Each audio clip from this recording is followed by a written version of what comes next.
Magandang umaga mga idol. Tignan nyo tong tanim natin na upo.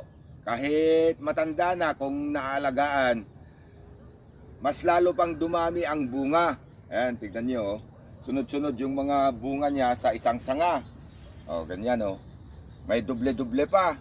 Pero eto, basta't malagaan, mabubuhay to kahit hindi natin tanggalin. Eto, magkadikit na bunga. Ayan.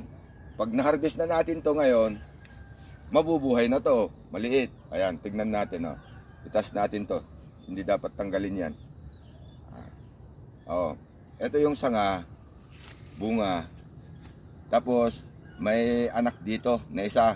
Pero ngayon pwede na to, mabubuhay to. Ayan. Tulad nito, tanggalin na natin. Ayan. Ito, mabubuhay na yan ngayon. Ayan. Ayan.